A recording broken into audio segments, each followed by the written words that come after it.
সাপ আর বেজির লড়াই বরাবরই রোমহর্ষক। প্রকৃতির এই চিরন্তন শত্রুতায় সাধারণত শেষ পর্যন্ত কেউ না কেউ জীবন হারায়। বিষধর সাপের সামনে দাঁড়িয়েও পিছপা হয় না বেজি। তেমনি নিশ্চিত বিপদ জানার পরও লড়াই চালিয়ে যায় সাপ।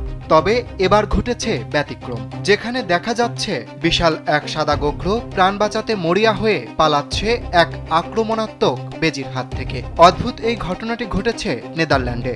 মুহূর্তেই ভিডিওটি সামাজিক যোগাযোগ মাধ্যমে ভাইরাল হয়। ভিডিওতে দেখা যায় ফাঁকা স্থানে ফনা তুলে দাঁড়িয়ে আছে সাদা রঙের বিষধর গোখরো, বিপরীতে দাঁড়িয়ে আক্রমণাত্মক বেজি। দুপক্ষই প্রস্তুত যুদ্ধের জন্য। হঠাৎ ফনা তুলেই দুবার ছোবল মারার চেষ্টা করে গোখরো, কিন্তু প্রতিবারই অল্পের জন্য বেঁচে যায় দ্রুতগামী বেজি।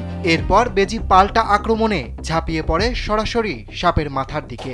কামড় বসাতেই দিশেহারা হয়ে পড়ে গোখরো এবং দ্রুত সরে পালাতে শুরু করে। একে বেঁকে দৌড়াতে থাকা সাপটির পিছু নেয় বেজি এবং কয়েকবার লেজে কামড়ও বসায়। একজন ইন্টারনেট ব্যবহারকারী লিখেছেন, বেজি আর গোখরো দুটোই ভয়ানক প্রাণী, কিন্তু শেষ পর্যন্ত কে জিতল তা জানতে ইচ্ছা করছে। প্রাণীকুলের এই রুদ্ধশ্বাস লড়াই মুহূর্তেই নেট দুনিয়ায় আলোচনার কেন্দ্রবিন্দু হয়ে ওঠে।